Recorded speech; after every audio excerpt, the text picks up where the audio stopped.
All right, let's do this. Welcome, ladies and gentlemen, back to the edition of the Farmer Cigar Garage Talk. You're not in frame, don't worry. You can be, though, if you want. You can No, scooch that's over. That's fine. I didn't think you wanted to be. I got to show off my shirt, though, real quick. Look at that.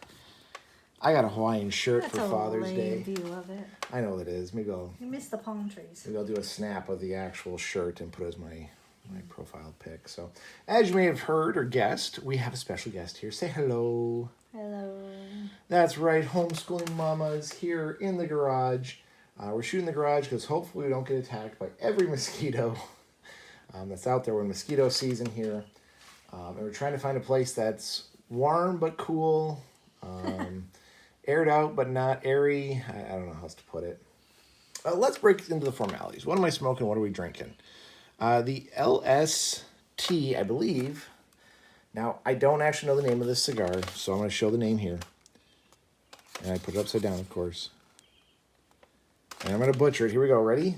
Los Statos Deluxe. I'm going to let my wife, who speaks Spanish. Yeah, Los Statos Deluxe, but Los Statos Deluxe. Statos looks like two words. Could be. For the drink, we have from Upper Hand Brewery, the local brewery. I am sorry, I did a video earlier about wanting to do a tour of different breweries next summer. I totally forgot that the local one here is called Upper Hand, not Bell. So that's my bad. Sorry, Upper Hand. We have your Wapatui. Delicious drink, by the way. I've had one or two of these ones already. It's tastes like Wapatui. Do you have a friend who works there? I actually have a friend who works there. And you forgot the name of it. And I forgot the name of the brewery. It is all sorts of sad and depressed. That's a little sad. Yeah. It is very sad and depressing. It's a fruitier beer. This is a good, if you want a summer beer, this one right here. If you ever drank Wapatui in college, it's everything like that, but nothing like it at the same time. Wow, that's a real name. Mm-hmm. I thought you were making fun of Ratatouille. Nope. Wapatui is the name of a drink where everyone brings alcohol, puts it in a big barrel, and adds fruit. So there we have it with the Wapatui. What are you drinking tonight, homeschool mama? Maybe Pepsi. I don't know. Maybe Pepsi. Why don't you show your water bottle, because this has shown up before, but we have something sad that happened. A major malfunction. What is that called? The Circool? Circool. I bought homeschool mama Circool, and suddenly it's not behaving for her. So yeah, I can't take more than a little bit of a drink and then it stops letting water through. Which is really sad because I have a hard time drinking water and this was actually making it. This was doing like everything and then some. It was the drink of the season. Like, we finally found another option for you to get some hydration going. I mean, I actually drank like 12 cups in one day, which is unheard of. Unheard of, folks. Unheard of. Luckily, I think we can maybe just swap out the cartridge. Maybe that went sour on it. I don't know. But not that this is sponsored by Circool, but if you guys want to make it right, send us some cartridges, because this is bullshit right there. Yeah, I can't get much out. That's okay. So, homeschooling mama, I don't like to do it, but we did actually pick a bit of a topic before getting started today. And I already forgot what it was. She did. So, my viewers... it'll be like it's new. It's going to be just like it's new, off the cuff. Well, we could just do Youper trivia, since that's what I just shot a different video about Youper trivia. You did. But no, we are going to press ahead. So some of you may or may not know, actually most of you who watch these videos know, I am extremely Catholic. Oh, that's what the topic is. That's right. And homeschooling mama is currently very Catholic. Some will argue, I will counter those arguments, that maybe, just maybe, she has surpassed me in biblical knowledge. We will not be making this into a quiz show, of course. He'd lose. So yes, we are both very Catholic. We raise our kids very Catholic. It's not something I avoid in this channel because I don't avoid anything. Honestly, we are very open on this channel and talk in depth about many different topics. But let's tilt into this. Let's tilt into being Catholic and raising our kids Catholic. So let's start from the beginning. I was raised what they call a cradle Catholic.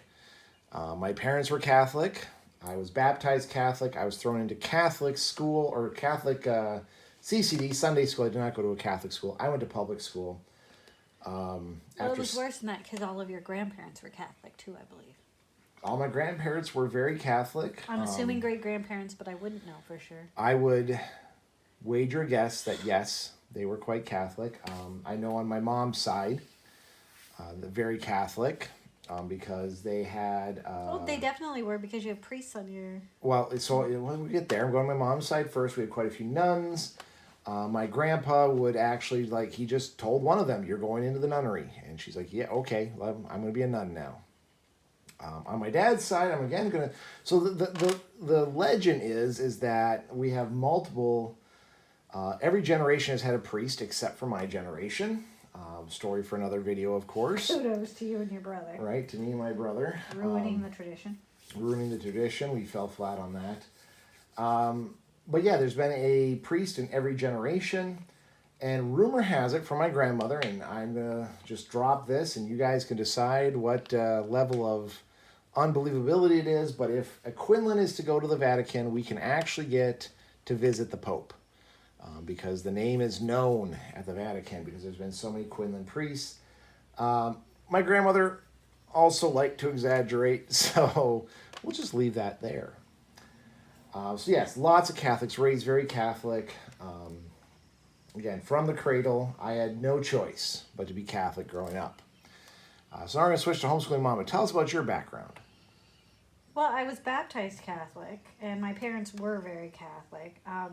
Oddly enough, I cannot say that my grandparents were Catholic because we had mixed religions and faiths. So, like, one would be, I want to say Protestant was the most common, but they would be a different faith, and then the other one would be Catholic. Like, I think my grandfather was not Catholic, and he promised to raise his children Catholic. Okay. And then before him, like, the same thing happened. Like, one of them was Catholic and one of them wasn't. And I think that was true for both sides. I can't say for certain. Yeah. But but I was baptized Catholic in Italy, pretty close to Rome actually. So beautiful churches. My baptismal record is a piece of art. It's actually gorgeous. And then Vatican II started. I would say is probably when that started. But my parents basically, I won't say they walked away from the faith because they both say they're still Catholic. But they stopped practicing, so I never went to a Catholic church as a kid. I remember going maybe 2 or 3 times on Christmas Eve for Christmas Vigil with my mom and my aunt, who was my dad's sister. And I can. That's the only time I remember going to church with my parent, and it was my mom. My dad didn't go. So other than that, I actually. When I could finally drive and take myself places, I went to a Wesleyan church because that's where my best friend went. And that's where her uncle was a youth minister. So I was actually super involved in the Wesleyan church. Interestingly enough, though, even when I went to the Wesleyan church, I always said I was Catholic. Okay. So when I went to the Wesleyan youth group, I would always explain that I was Catholic. I never actually said I was Wesleyan. I always said I was Catholic. Your kids, by the way, are very jealous of the Wesleyan youth programs. The Wesleyan youth program was, I will say, if there is one failure in Catholicism, it is that they fail the kids in the church. But your children are taking that on as their personal mission now. Yes, they are. They're tilting into that. They are. So, but, yeah, I think in high school I had one friend who I knew was Catholic, and I did go to her church with her. Beautiful cathedral, just astounding. But her mom had some mental health issues, so it was kind of scary to go. Like, her mom would be like really super happy one minute and like very angry and scary the next. She was very manic depressant and bipolar. So I really quickly didn't want to go anymore with them. So I stopped going and went to the Wesleyan church, which I did for years, I think all through high school. And I even went so far as to go to like the big Christian concerts and, when they, what's it called? Revivals? No, During Tense. no, during the school year, we would actually have a get together, like a protest, where we would actually hold hands around a flagpole and sing Christian music on the school campus as a protest. Gosh, I wish I remembered the name of it, but it was a really big deal for Christian youth to do it. Like, and I don't see that with Catholics, but like it was a really big deal to go to your public school. Usually your youth minister would meet you there, and then all of the youth would hold hands around the flagpole, say prayers together, and then you'd sing like "Lord, I lift your name on high," and very, like at the time, very popular Christian music. And I did all of that. Okay. And then what happened? And then I went to college. What happened in college? We're trying to get to the moral of the story here. All right, so then I went to college. I went to his house, which was creepy. I'm sorry. Sorry to all the his house attendees. But that creeped me out. And maybe it was just our campus one. Like maybe that's not every his house. We went to his house. It was creepy for me. And then I actually think our friend Jessica may have invited me to the Newman Center. The Newman Center, where I was cooking the crap out of that place. And I started to attend the Newman Center. And eventually, like probably within that first year. It was more the second year. I think I got confirmed that first year. Was it the first? I thought it was the second. No, it must have been the first because the second year they closed. Yeah. They closed the place down. So I got confirmed. I made my first communion and confirmation all on Easter or right around Easter that first year. Yeah, the first year. So yeah. Yeah. So now you are a full-blown, born-again Catholic. Not really born again, but yes. Catholic. Revived Catholic. CPR was applied. I would contest that it wasn't that I didn't want to be Catholic. It wasn't really possible. I wasn't allowed to go to church alone. My mom would not, and admittedly, where I grew up, that makes sense. Yeah. So I wasn't allowed to go to church alone, and so it wasn't that I didn't want to be Catholic. I just couldn't be. Couldn't be Catholic. Okay. So now we are raising our kids very Catholic. Part of their curriculum, actually, part of their homeschooling curriculum is actually Bible. But it's actually from a Protestant slant because our curriculum is Protestant. Yeah, for the younger ones. The older ones are a little more, no? No, they still follow the same curriculum. But admittedly, like, we're using Catholic Bibles.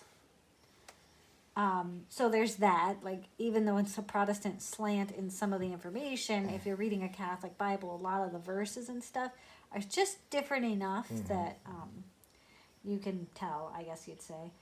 And, we always discuss why, the information. But mostly for our Bible program, it's just reading the Bible every day. So we don't actually do we discuss what we read, but I don't do the Protestant questions and information. Protestant views. So Unless I feel that they're useful. Some of them are. Yeah, some can be. So yeah, we do raise our kids very Catholic. They do go to church every Sunday. We're getting back to nightly prayers. We kind of had a little falling off last year, 2 years ago. We're getting back to that though. Our kids are very active in vacation Bible schools. A couple of our kids actually who go to Sunday school. Sadly or not, one of our daughters actually says that it's her assistant helped her. Because the teacher... That was misspeaking. That was misspeaking, but it was funny because it does. The teacher actually is like when she asks a hard question, she lets everyone else stumble through it, and then she looks towards our daughter and like, what's the right answer? Which is not unheard of. Actually, the next oldest daughter also like... They pretty much all have to deal with it. They all have to deal with the fact that they might have read this passage before. They might have been lectured on this. It might have been a dinner conversation about this teaching, so they are able to quickly answer it. And to boot, our two oldest have been to the Steubenvilles. And Youth Encounters. And Youth Encounter for the Crescile is the Youth Encounter official title. I don't think it's called the Crescile. It is their Crescile. Yep. The Crescile is the actual official name of Youth Encounter. Really? Yes. That is actually a movement started by John Paul, who I thought that was for adults. The Cursil was for adults and youth. they still call it the Crecile though. Oh, okay. Yep. Regardless, it's a deeply, so what you have to do is find a sponsor, and that sponsor actually, now I thought it was while you were at this camp, but it turns out you can do it the month before. It has to take like a week of prayer, fasting, asceticisms, the entire week for the candidate. And even when you're there, you're supposed to find someone, your family and whatnot is supposed to do a bunch of asceticisms and prayers and fasting. And unfortunately, I don't think they do a very good job of explaining that to the families. Nope, very poor job. That's one of my criticisms of the program, is that it's supposed to be a lot more powerful than they actually let it off to be. They also both went to Steubenville. They went to the actual Steubenville They're all campus. Steubenville. They're all Steubenville, but that one, we had a seminarian. There's one in Ohio There's where one they in Ohio. attended. There's one in Ohio. There's one in Minnesota.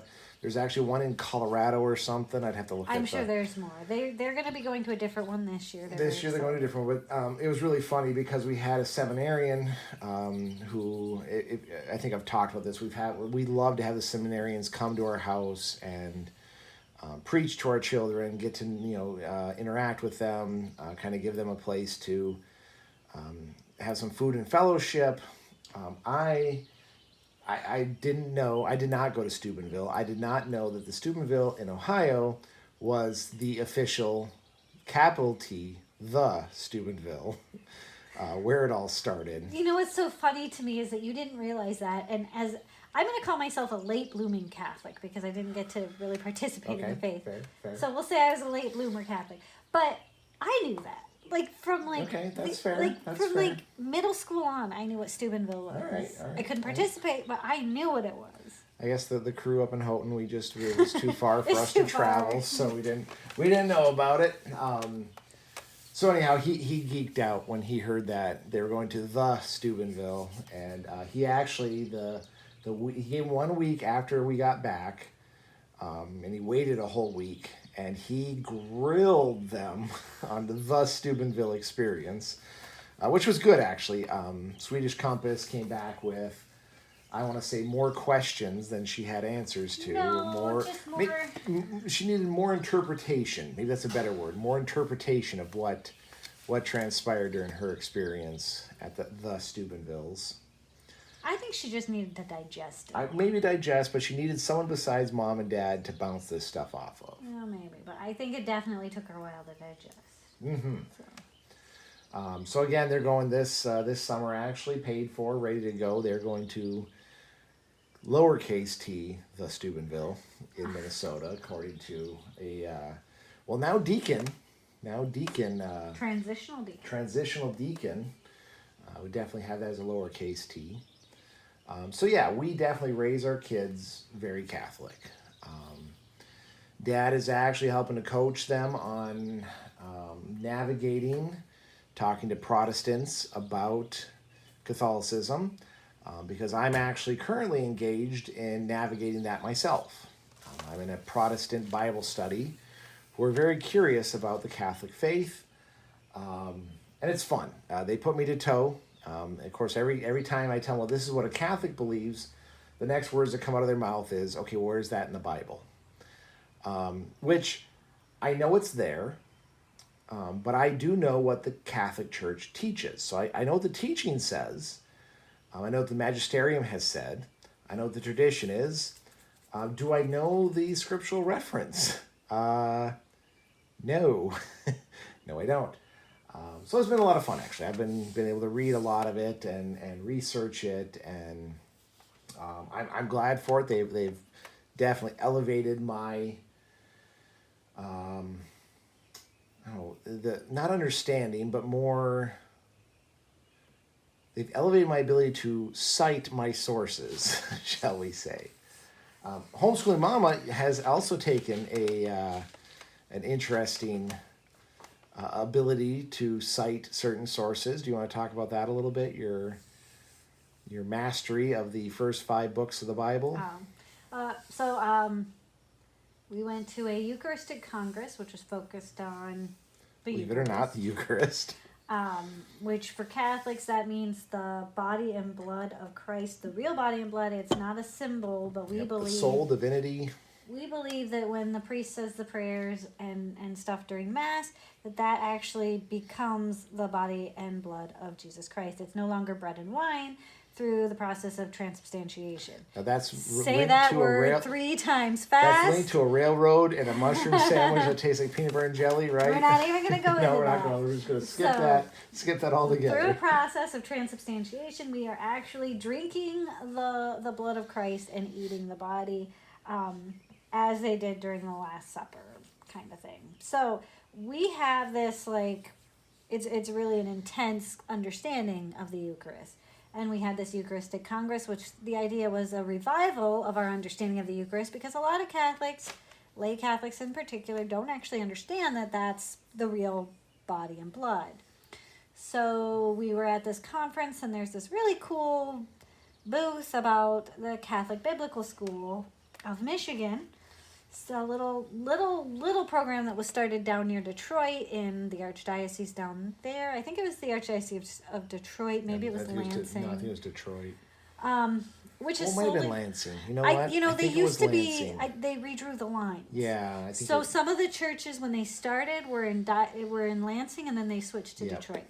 So anyway, it's a very, very, very master level, doctorate level course essentially on the Bible, and it's 4 years long: year A, year B, year C, and then year D, which is actually Revelations. So in year A, you study the Pentateuch, which is the first 5 books of the Bible. It's essentially about Moses. You learn a lot about Moses.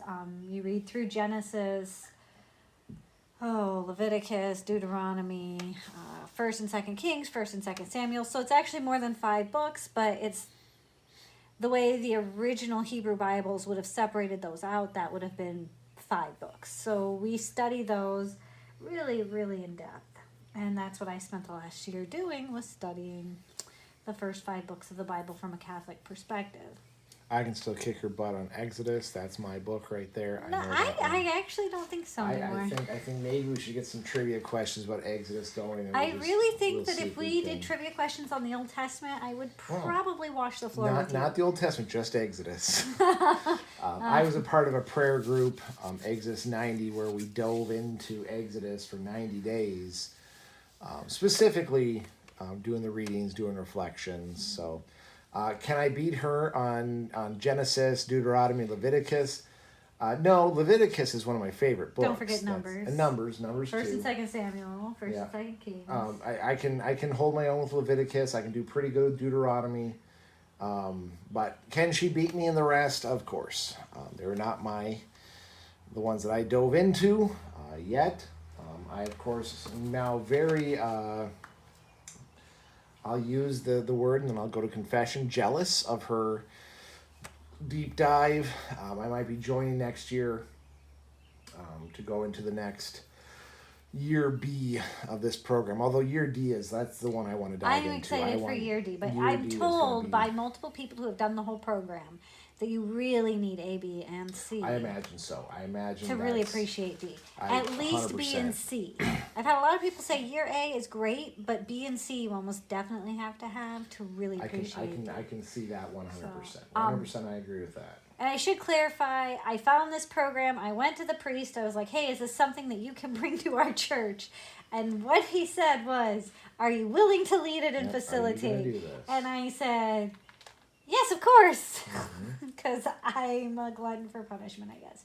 So I've been facilitating this class with anywhere from 5 to 25 people throughout the course of the year. It's a 9-month class, so it's once a week, 2 hours at a time, and we're gonna change up our schedule next year a bit. But it's actually an amazing, just a great class, exceptional course. And I will be facilitating it next year as well for year B. What does year B consist of? Do you know? The focus on year B is Gospels, the Gospels. Okay. So we're going to be focusing on the New Testament. I think we actually get up through the Acts of the Apostles. And I don't think it's the entire New Testament, because technically some of the New Testament includes Revelations. Yeah. So I think some of the letters are in there, like Paul's letters and John's letters, 1st and 2nd Peter. I think all of those are included because it's all the disciples, the apostles. So mostly Luke, Mark, John. Matthew, Mark, Luke, John. Yeah. The big focus. So it'll be the focus of the Gospels and the New Testament. And then year C actually jumps back to the Old Testament, but the focus then is on the prophets and wisdom. Okay. So then you're kind of jumping back to the Old Testament and the prophets and how they... Get some Job up in there. And and they haven't mentioned Job yet. So really? I don't know. But we'll be jumping back to the Old Testament, and then year D, of course, is Revelation. All Revelation. I'm excited for year D. I'm definitely not going to miss it on that one. I'm excited. Even if the church decides to, like, after a year, to not continue it after year B, I definitely think I will continue it. Yeah. It's interesting. One of our good priest friends. So how much does this program cost for one person? Right, yeah. It's not cheap.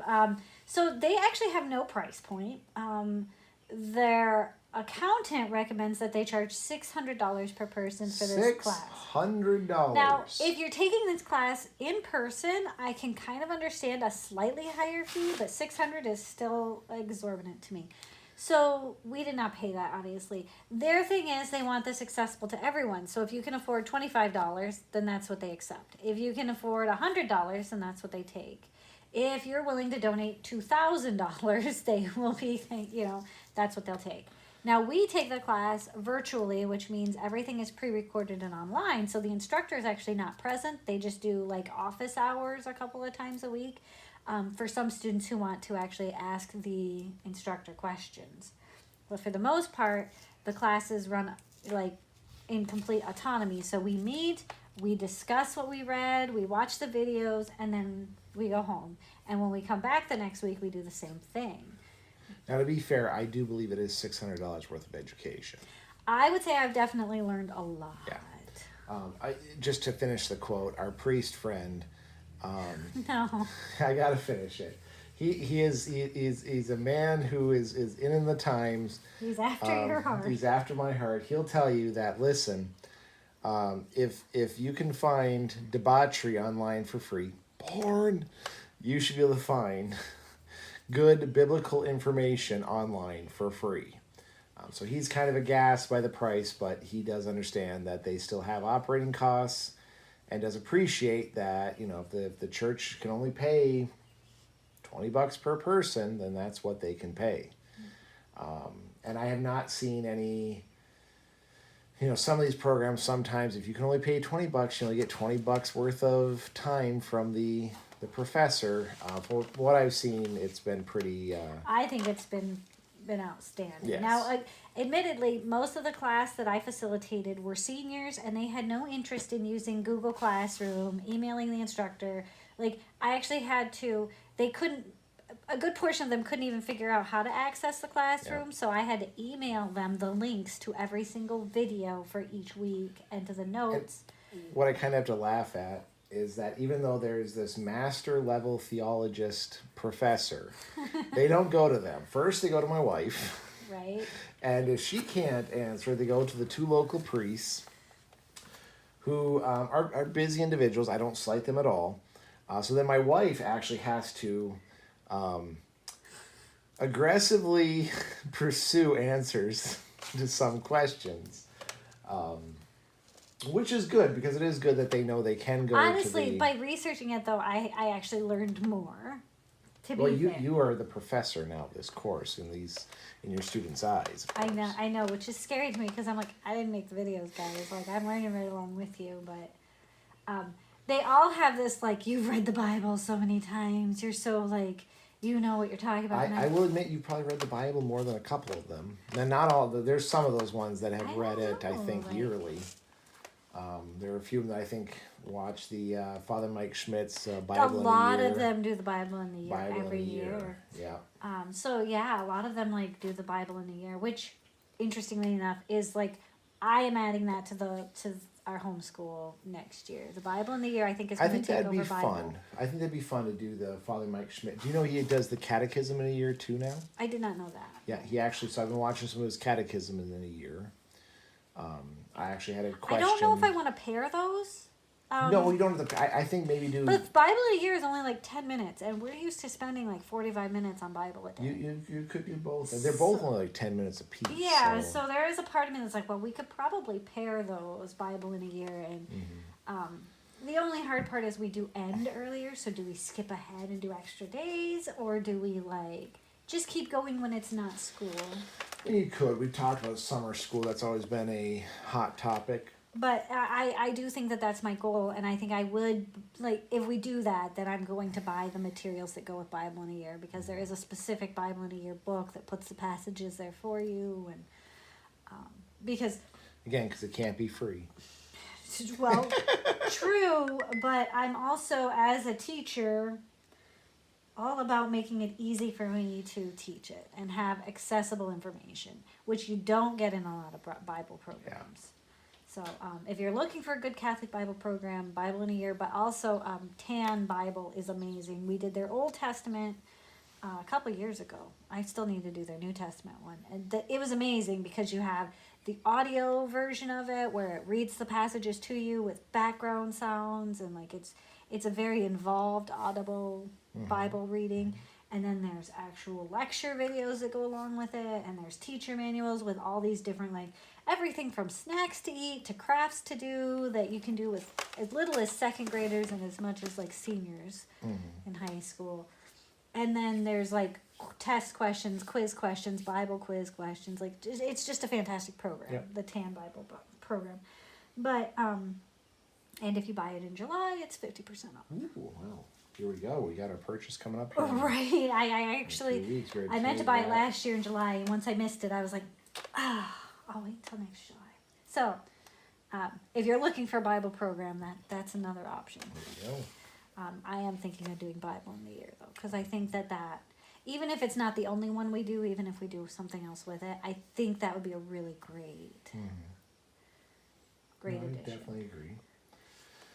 So...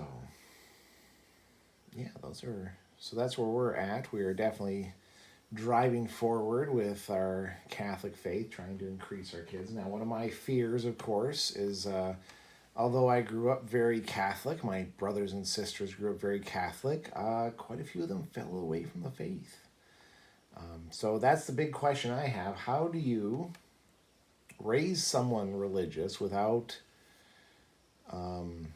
beating them over the head with it. Going overboard? Going overboard. So this is interesting because you guys were all raised, I don't know if I'd say very Catholic, but quite Catholic. We were very, yeah, I use the word very. So you guys were raised that way, and I mean, I don't know how much your siblings actually practice. One has totally left the faith. But I don't know how much the others practice. I do fear there's a couple who are creasters that only go on Christmas and Easter and the other major holidays. And yeah. I do believe that if we ever sat down with my siblings and you just busted out some stuff from Genesis, they would be wanting. Even if I was to bust out some of my Catholic trivia, they would be wanting. But see, so that's interesting to me because your family was very, very Catholic, and everybody basically left the faith. Not everybody. There was a few. I wouldn't say everyone. I think your oldest sister is probably still very. I won't try. I don't to really judge know them. because we're not like. It's not like we see them on a weekly basis. And it doesn't come up. Yeah. Actually, ironically or unironically, I would say or your oldest sister coincidentally, is still quite. I would imagine. The one who left the faith actually talks to me more on a regular basis about the faith. Yes, but you tend to bring it up. I do bring it up. He doesn't shy away from it. We actually had a quite verbose discussion about how he was wrong. Of course. So that was interesting. I will not disagree with the fact that it's interesting how he is the one who's more willing to bring up that topic, where the other ones, I don't even think I could have broached them, except for maybe my oldest sister. Maybe they don't. Because we've talked. I have talked to her about the faith. And she seems pretty. Like she actively participates in the faith still. I think. I don't know about your other sibling. So, but my family is almost the opposite. So my parents, when my older siblings were born, were very, very involved with the church.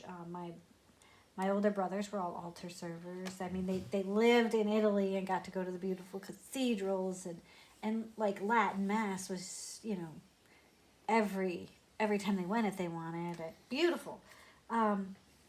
And none of them practice that I know of. Actually, I'm pretty sure none of them practice. My sister may have become Baptist for a short while, but then I don't think she doesn't practice at all any faith. Now they will say they're Christian. Some of them. Some of them will say they're Gnostic at animist. best. Animist? The natives. Oh yeah. So and I'm, my oldest my youngest older brother, right, the one that's right above me in age, is probably the close to being a practicing Christian, and they do basically home church, like they don't actually go to mass or anything, and so yeah, and I'm the only one that's actually practicing Catholic, and I think my kids are the only kids who have ever even been baptized Catholic in my family line. One tried, the one who does the home church tried, but unless you're actually going to be an active participant of the Catholic faith, you can't be baptized as Catholic. Yeah, so none of them are practicing, and none of them have had their children baptized. So yeah, I don't know what that says about pushing people towards the faith or pulling them away. I don't really know. I had to fight to go to church. It wasn't given to me. I honestly did have to fight to participate in any church. Yeah. And that probably has something to do with it. Yeah, and that's why I kind of fear for my children, because I was given it. We give our children, they have every opportunity. If there's anything Catholic that comes up, camps, retreats, Bible studies, groups. I mean, even our two youngest daughters, after hearing Homeschool-Mama's experience with a Wesleyan church and becoming very disgusted by the fact that we don't do that, not only pulled out the catechism and Bible to email the priest now mind you what, one is 12, one is 10, emailed him a 4-page letter on the necessity and the validity and other very powerful words of why we need to have a better youth program at our church. But they went so far beyond that. They actually gave, here's what I want to see the church do. We want to do scavenger hunts. We want to do this. We want to do this. I mean, here's how it applies to the catechism. Here's how it applies to the faith. When I saw them pull the catechism, my heart just swooned with joy that Did you even know what the catechism was at 10 and 12 years old? I did, yes. You did? I did actually know what the catechism was. We actually would read out of it. So my students don't. Okay. And that's because I did actually have a bit of I don't use the word zealot. What's a better word? Fanatical. I'm not sure that's better. That's probably not better. In case you don't know, zealot actually means terrorist. It does. Not exactly. That's not a one-to-one translation, but it's there. Yes, the gentleman who taught You're driving me to drink pop. Yeah, right. The gentleman who taught me catechism, he would actually read right out of the catechism. Devout. Yep. Had things been a little bit different in his life, I'm pretty sure he would have went into the priesthood. He did become a deacon later on in life. I do know that. But yeah, we actually, my class knew what the catechist was, the catechism, and I want to say one of those copies is actually mine, because we have 2 copies of it. I think one I was actually given at confirmation. Do we have 3 copies? So okay. I was given one when I was studying to become Catholic. Father, I don't know if we say names. Let's not say names. We'll just say... The priest gave me one and was basically, because there was not an RCIA program, a Rites of Christian Initiation, into the church program, he gave me a catechism and it basically said, read this and then come to me with any questions. We have a lot of stolen books from churches. It wasn't stolen. He gave it to me and told me to keep it. Okay, we have a lot of given willingly books of the church. Right? Of churches. So he gives me this book. He's like, take this, read this, and then come to me with any questions. And if you've ever read the catechism, it is thousands and thousands and thousands of paragraphs of church doctrine. And it has the, it's the rabbit hole before the internet existed. Yeah, it really is. Because like you'll read one paragraph and it'll be about marriage. And then it will have numbers next to it of paragraphs that relate to those passages in the catechism. So then you jump to those paragraphs, and then those ones will have other numbers to go to other paragraphs for more information. And so you literally like go back and forth through thousands of paragraphs reading about one topic to the next. It is the original rabbit hole in my opinion. Oh yeah. I mean, that same priest. So when you're in college, you would ask professors questions and you'd get instant answers. You'd sit there and get an answer. That's just how college was for me, especially in the medical field. field. Nice professors. Oh, they just gave you like they'd sit there and you'd ask them a question, you'd get a 10-minute lecture. So we went to this priest and we'd ask him a biblical question. He'd go, "Yes, okay. First thing I want you to do is open the catechism to paragraph 184.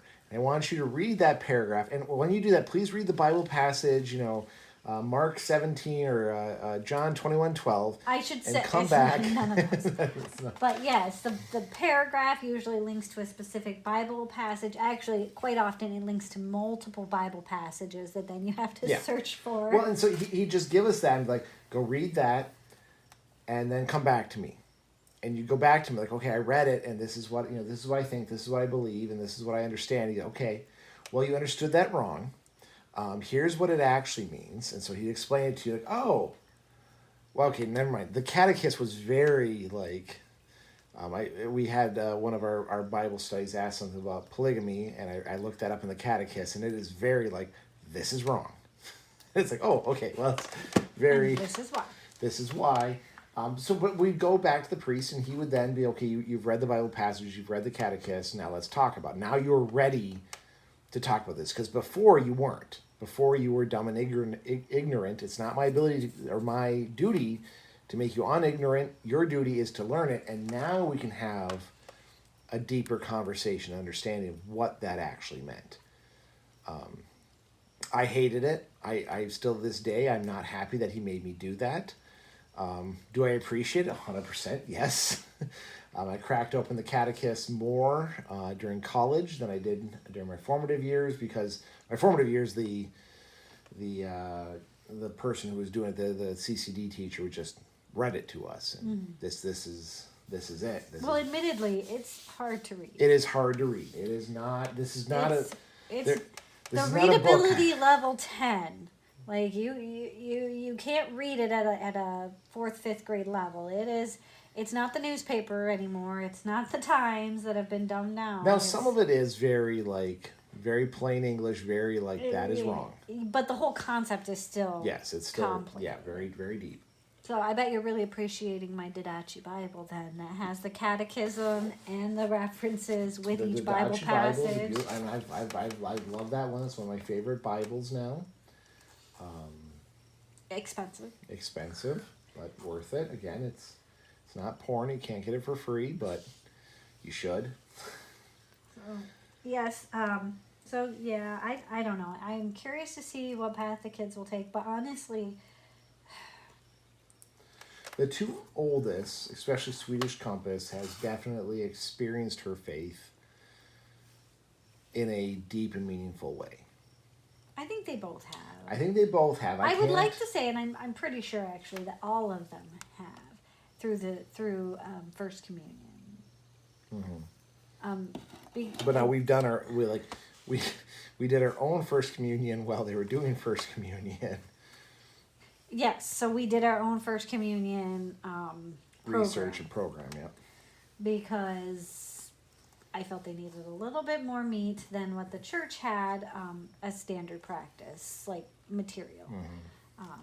And this is not the first church that I felt that way, because when Vashman and Swedish Compass made their First Communion, it was really just, here's a book, take it home and read it to your children. That is essentially all they got.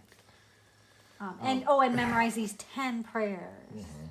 So that was hard. And I'll admit that even when we go to our local church and they do the prep classes, and they're like, maybe you guys don't know this, but here's how you do the sign of the cross. You should do meals or prayer before meals.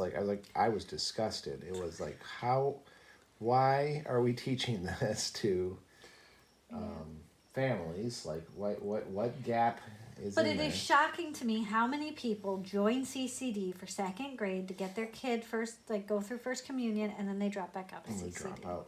Because our second grade CCD class is one of the largest classes. Yep. And then some of those kids don't come back to a church class until confirmation. Mm-hmm. So, and that's tragic to me. Very, very tragic. So, yeah.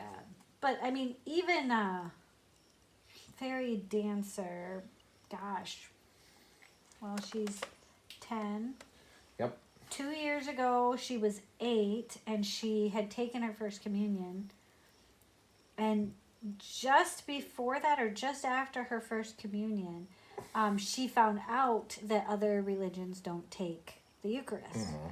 And, like, this kid was full-blown just crying that they missed out on this beautiful, beautiful thing. So I would say that they've all experienced their faith. I hope so. I mean, that is my would deepest say. fear, my deepest hope that comes into this. So I would say at least the 4 olders have definitely fully experienced the faith in their own age-appropriate way. But, yeah, I mean, I hope they stay in the faith, but I would never, I would not treat them different if they... I would. I'd beat the shit out of them. Oh, whatever. I'd disown them. Whatever. I would not treat them different, but they would, obviously, I think they all, kind of have this is the way. I hope so. I'll cry if they don't. Because when they talk to their non-Catholic friends, they're kind of like, but why don't you do that? That's true, yeah. They don't understand, talking to non-Catholics, they're like, but you're missing out on so much. And that is truth. We go to Stations of the Cross, and it's 15 minutes long. It doesn't take super long, 15 to half an hour, minutes, 30 minutes, depending on the size of the church. Yeah. And so say it's a half hour. And I could see how it would be considered very boring. Mm-hmm. But it's very powerful to me. And honestly, it's an extra half hour every week during Lent in church. And I have not, I can't think of a single time when I've mentioned, let's go to Stations, that the kids have ever said, I don't want to go. That's true. That's true, I'll give you that. And it's an extra half hour in church. And it's a lot of standing, kneeling, kneeling. For each station, which there's 14 stations, you're standing, you're kneeling, you're standing, you're kneeling. And to be completely honest, I never went to Stations as a kid that I can remember. Now, I might have, but just don't remember it because... But they love to go. That is when you ask them, okay, what do you want to do today? Or what do you want to do this Lent? Stations of the Cross. Stations of the Cross is a big one. They want to go. And that's saying something because it's not you're not singing a ton of upbeat, beautiful music. It is a very somber experience to go to Stations. So I would say that they have a very, very full experience of the faith. I hope so. That's my they want to go fear. to the vigils. They want to go to that, and Swedish Compass really does want to go to the the Bane of the Drums one. I don't know the name of it. Yeah. Tim. Yep, that one. Tim. I can't remember the name of it. It's a specific mass that is on Good Friday. And essentially at the end of it, the rock is removed from the tomb of Jesus, and so it's very loud, and there's a bunch of the organ and just a bunch of banging of cymbals and just bells a ton of noise when the rock is moved up, moved away from the tomb. And they really desperately wanted to go this year, but we had a very little. Well, we had a 1 month old. I don't even think he was that old. No, probably not. I think he was only a week and a half to 2 weeks old. Pretty close to that. Yeah. Yeah. So we were like, probably can't do that. So in next year, I think that's totally on.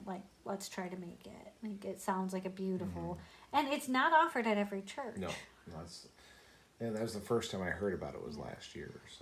So and then I don't know, our kids got to experience being part of a altar dedication.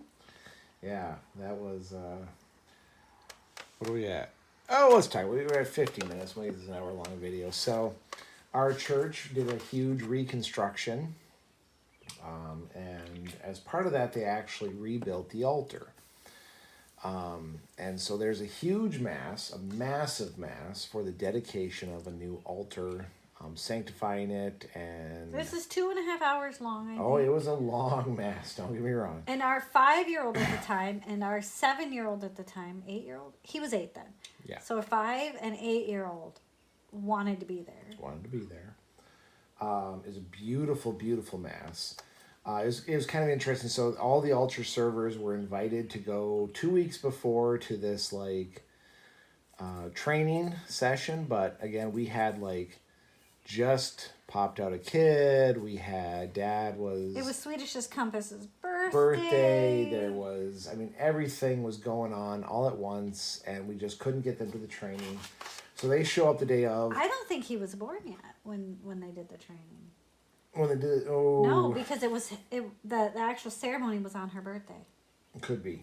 Anyway, it was just not a good time. We told the priest and the what do we call it, the It's actually called the Faith Formation Director. Faith Formation Director. Thank you. That we they want to be a part, but they're just not. They can't make it to the training. We're so sorry. They can hold candles. They can. So we talked about how we made good friends with a deacon, or a seminarian, excuse me. So the seminarian was involved, and next thing we know... We show up, and we had to be there early. And all of them are supposed to get into the vestments, the cassocks and everything. And so they're all ready to go on, and like... They're supposed to have, like, the least involved jobs. Just holding candles. Holding a couple of candles and maybe walking. Walking to and fro, maybe holding a blanket or a towel or a... So, lo and behold, Swedish Compass is the book bearer, which is a huge job. I mean, that is like... She's holding the book for the bishop. For the bishop. The bishop is, like, ordering her around, and she's got to follow her. And then the fairy dancer and Wild and Free Wolf are the ones who must help wash the bishop's hands after blessing the altar. So he's just done the most holy of holies, blessing the altar, with the sacred oils, and they get to wash his hands, which is, I then later on found out, was actually like, that should have been done by the seminarian. Like, that should not have been done by our children. That is a holy... That was a pretty cool thing. They got sprayed by holy lemons. They got lemon juice in their eyes. So he can't use actual cleaner on his hands. That's just not... It's not... Can't do Dawn dish soap. Yeah, it's holy oil. So he actually has to use fresh lemons, which they then cut, and he had to wash his hands in the lemon with the lemons to get the oil off, because that oil is so sacred. It can't touch his vestments. It can't touch the cloth on the altar. It can't. Yeah. So like there's very, very, very specific ways it has to be managed. And so they're holding the bowls to wash his hands. They're handling the lemons. They're getting sprayed with this stuff. Yeah, even like they have dignified members of the congregation who came, wiped down the extra oils, and they had to like secure their sleeves. Yep. And they had to pin up their sleeves so none got on their clothes.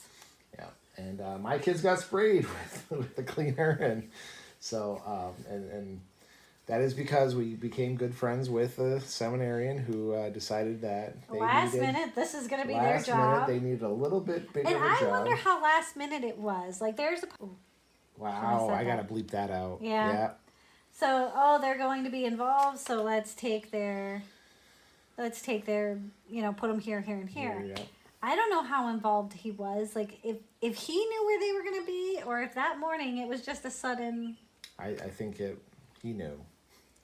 After reading his bio in the paper, he knew. Why? I'll explain that off camera later, but don't forget to bleep that. I will bleep the poop out of that. Sorry. That'll be bleeped beyond bleeps.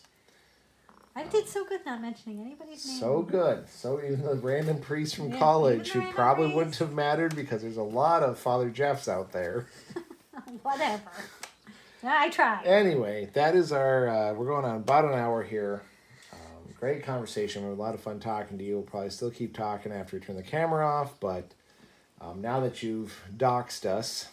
Doxed us. Yeah, we put out the name there. I got to bleep that out. Hey, at least you know it. I do know it. So anyway, folks, consider Catholicism. Become Catholic. If not, just become religious. Christian. Stay safe out there. See you on the next one.